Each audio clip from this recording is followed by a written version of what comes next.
You guys are still here. What's up, guys? It's Pete. I'm back again with my brother Mike to talk to you about 213 French Street. And in this video, we're going to talk all about framing. There's a ton of framing that happened in this building. Essentially took about 3 months. We did have a little bit of a gap waiting for the steel guys to get done, but we got lots of content for you, lots to explain. So let me take you through this building and explain every framing detail of the building. And I'm really excited because now we've got like some small framing details to do, blocking, nailers, some permanent stairs, but our trades are starting to come in. The plumber, fire sprinkler guy are starting to come in, HVAC guys. So I thought it'd be great to update you guys about the framing.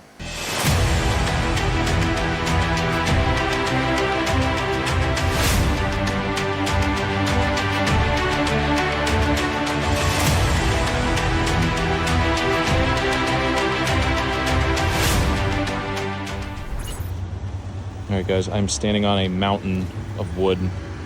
We're finishing up the Kukin Brothers delivery. Pete's over there marking out the pier and plate detail with our steel guy. I think we have over 400 or 500 pieces of 2x6 here in this delivery alone. Multiple sheets of plywood, nails, LVL beams, you name it. We still have our first truss delivery being installed on the ledger boards. They're making their way over to the second part of the foundation. So definitely going to be a busy few days ahead, weeks I should say, so stay tuned.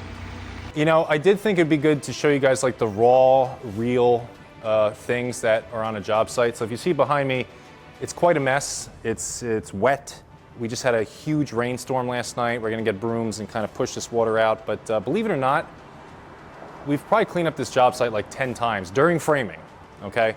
The dumpster was full the other day. So long story short, like, the framer's job is to frame. It's not to be the maid. So this will get cleaned up again, but I think it's good for you guys to understand that like it's natural for job sites to be messy. I know what social media likes to present, and I could do that too. I could show you a very clean job site, but in reality, it's messy sometimes. So what I want to talk to you about the commercial space, first of all, 10.5-foot ceiling. So huge, huge ceiling height in the commercial space, okay? You see behind me. And every floor in this building is trusses. Right, so I'm sure you can see behind me all the trusses that I'm talking about. And that was quite an adventure because we had to deal with the delivery of the trusses. These trusses are super heavy because these trusses alone are probably like a 30-foot span. Okay, so they're really heavy. It took about a week just to install the trusses. And then if you look, come with me, I'll show you some examples here. All the trusses come with hangers, so if you zoom up there, you see like all the hangers. Now this is hanging on steel, so it's not hanging all the way, but every one of these trusses also had to be hung. Now the cool thing I know about trusses is, depending on your manufacturer, they label them. So if you see all these yellow tags up there, they're labeled like, F1, F5, F25, and then they give you a plan, and then you know exactly where to put them. So that was pretty cool. The other thing to note, with ceilings so high, you have to do fire blocking because, in the middle of the walls, because the walls are too high. So that's been done throughout this space. Other details that were done, the plans called for 6x6 posts bracketing the windows. So if you see here, we got a 6x6 post, which is the equivalent of a triple 2x6, and then Jesus, we got three jack studs on top of it. So these are this is super strong, okay? But what I love about this is like the huge windows that were designed here, like tons and tons of natural light for this commercial space and lots of visibility, which I think is really cool. The other thing, let me show you this detail. We went with Zip R3 on the outside of this building. This is a rental, this is a mixed-use space. And anybody who knows building probably thinks I'm absolutely out of my mind. But the code actually it doesn't call for that, but the code says to put foam board insulation on the outside. So if you put like regular plywood like this is probably a third of the price of that, but then you need to buy foam board, and then you need to pay for labor, which all of which takes time. So by the time you add it up, the cost differential isn't that much, and the energy savings are ridiculous when you add zip system is good, but then when you have the insulation on top of it, which is what we have, it's an R3 value, it's excellent. So let me show you the studio apartment.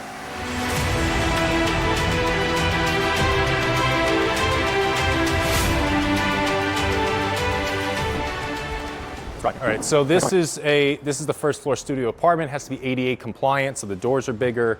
We have to put in a lot of blocking for like handrails, for like the bathrooms and that sort of thing. But what I didn't notice about this apartment on the plans, if the commercial space is 10.5-foot ceilings, so is the studio apartment. So that's sick, honestly. It's a big studio apartment. I'm trying to see if there, let me show you like one or two really, well, not unique things, but let me just show you. So one thing we like to do, if you could point to the ground, like we've already started to mark out things. So I'm gonna explain this to you guys. So I put curb here because this is gonna be a shower. So we need a curb for the shower. S is for the shower head. D is for diverter, all right? F is for fan, and I pointed in the direction that's gonna go so the guys doing the fans know where to put it. And then I spray painted ADA, okay?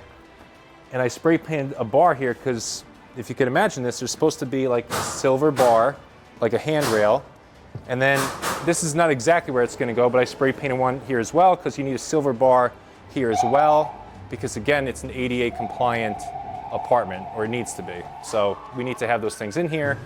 And if we don't have blocking, which is what they're gonna put here, blocking is this, by the way, guys, except they're gonna have it like this, okay? If they don't have the blocking, there's nothing for the handles to grab into. So, I don't know, I think this will be pretty sweet, man. Like, you can have a huge space in the shower. I think it's gonna be a really big apartment. So let me take you guys to the upper floors and share more detail with you. All right, guys, so we're here on the second floor. I'm gonna show you a couple things that that we had to deal with on this project. So number one, I love using trusses. It's great, it's really open, right? Our trades don't have to drill through there. They could easily run wires, pipe, all that stuff. But what I did learn is the design of the trusses is crucial. And if they're not the exact size, you have a problem. So over here, we actually had to do a repair. And what I mean by that is the trusses on this side of this LVL beam, which I'll show you in a minute, were 2 inches too big. So we had to cut them. And then whenever you cut them, they give you repairs to do in the field. And you have to pack out each side with plywood, which we did, 4 feet on each side. And so we had to do that for all these trusses. And if you see, like they're labeled FT17. So all the FT17s over here, we had to pack out, which isn't a big deal. And then because we were 2 inches off on that side, we were 2 inches off on this side. So if you look up at this LVL, the plans called for a triple LVL. We added a fourth. And we ran through this with the engineer. And basically, all that's left here is we have to drive through bolts. I call them through bolts. Through all the LVLs to tighten everything. But I want you to show the viewers something. Look at how many nails are in each truss on each side in the joist hangers. Zoom in, zoom in. You guys see? There's probably there's probably 25 to 30 nails on every truss, on every hanger. So I don't think you should go anywhere. Let me. No, that's solid. So that was one thing. And as you can see here, as I showed you on the first, this actually looks a lot cleaner. We should make an Instagram photo of this. This is, we started doing the kitchen layouts, right? So I'll show you real quick. Blue is for our plumber, green is for HVAC, for the fans, and the yellow is kind of the layout for the stoves. We did the same thing in the bathroom, so you might see that in the background. We also, if you could point on the floor a little bit, we also already marked out like the door swings, and that kind of helps our electricians.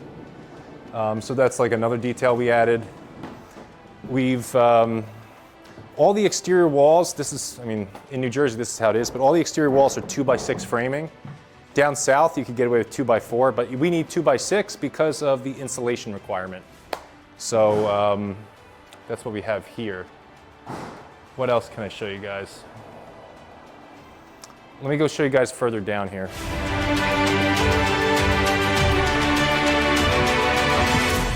So another thing I learned actually watching YouTube, love watching Perkins Builder Brothers. with trusses, you need to do draft stopping. So draft stopping is different than fire blocking. Draft stopping, basically the code is every 1,000 square feet or so, you need to draft stop the trusses, which is what we've done in this section, and we've done it in other sections. This is to prevent a fire from spreading, because if you can imagine, all the sheetrock is up on the bottom of these trusses, but they're all open. So there's lots of what? Oxygen, right? And so oxygen can flow through, and so the idea is, boop, it stops and it prevents the fire from spreading. So I want to have that installed before our plumber or fire sprinkler guys come, because if they start running pipes through here and then you have to do it, it's a nightmare. So that's another thing. I think we're almost done with that. Yeah. All right, let me see what else there is I could show you guys. So one thing is, this hallway is 3'6" wide. I don't think that's so bad. Like it's maybe a little narrow. I don't think it's that narrow, but at least when you're building a city like New Brunswick, every inch counts. So let me show you some of this other stuff. Actually, if you turn around, you could show the audience. All of these rooms have tons and tons of natural light, which I love. So if you think about it, all these rooms along this entire exterior wall, it's almost all windows. So if you can imagine, once this place starts getting closed up, all these bedrooms and these living rooms and these second floor apartments are going to have tons of natural light. And it's even like that in the corner apartment. Let me show you. So again, like this is going to be a living room in this apartment. Like the whole wall is windows, right? And then you come in this bedroom. This bedroom has 3 windows, which is awesome. And again, like tons of natural light, and it's a corner, which I love. And actually, I've noticed the sun pattern. You guys don't care about this, but I do. The sun sets over here, so that'll be really pretty. So in the evening, like the sun is going to be shining through all these windows, which I think is really awesome.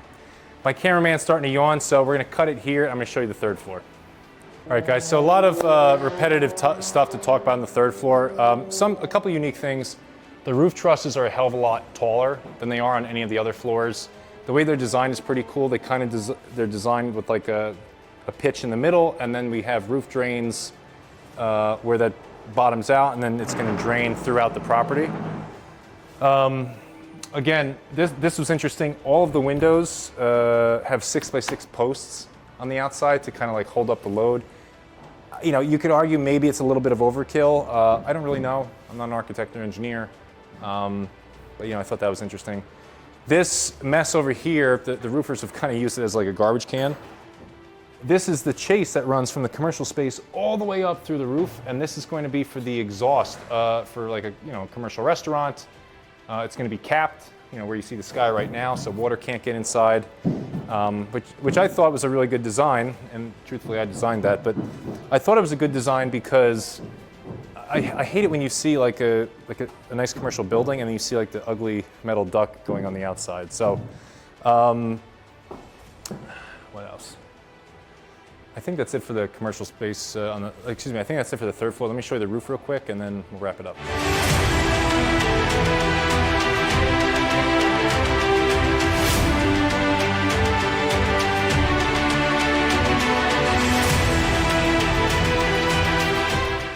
All right, guys, so we're here on the roof now. I had a lot of back and forth going between EPDM and TPO roofs. There's a lot of pros and cons with both. EPDM is usually black, TPO is usually white. So which do you think this is? Ha, fooled you. It's actually EPDM. I didn't realize EPDM could also come in white. But what I've also learned about white roofs, I have blue eyes, so they're very sensitive. Now the sun's coming out. Oh my God, okay. So basically, white roofs, you actually need, I think they're called roof glasses. I don't know if you even know that. But I went with white because I figured it would reflect the sun better. So anyway, they're working on the roof now. We had to put this parapet wall up. I can never pronounce that correctly. Along the outside. We actually had to do fire blocking within this wall. And then we have 3 little stands. So this area is where the condenser is going to go for the commercial unit. It's going to run all the way down. This box right here is for like the hallway mini splits. And then that other area we talked about, which is where the commercial exhaust is going to run up. So The framing took about 3 months. We're now starting, it's early September. We just had Labor Day wrap up. So this month, my goals are to get the roof taken care of, to have the trades start to come in. We have commercial doors coming, which are a big pain in the butt. We have a couple windows that still need to get installed. And then towards the end of the month, we're gonna have siding installed, and I do wanna get the sidewalks done. So we're basically getting the outside done. The other thing I'm so happy about, we finally got temporary electric here, which was such a pain in the butt. I cannot even get to tell you guys. It's still a pain in the butt, even though we have it. So we've been having a lot of fun with this. Our confidence as builders has grown a lot so far with this project. We've gotten a lot of compliments on it. Honestly, this is gonna be the best building on French Street by a mile. It's gonna look so darn nice. And actually, look, if you stand on this board here, you could take a look. Like, we're close to downtown New Brunswick. So I think it's an awesome project. I've been happy to really share the progress with you guys. And so, when clients ask us for referrals or, to see our work, we always say, hey, check out our YouTube channel and see what we're all about. So I hope you enjoyed it. If you did, hit that like button. We're gonna keep giving you content on this building, and I can't wait to share the next video with you guys.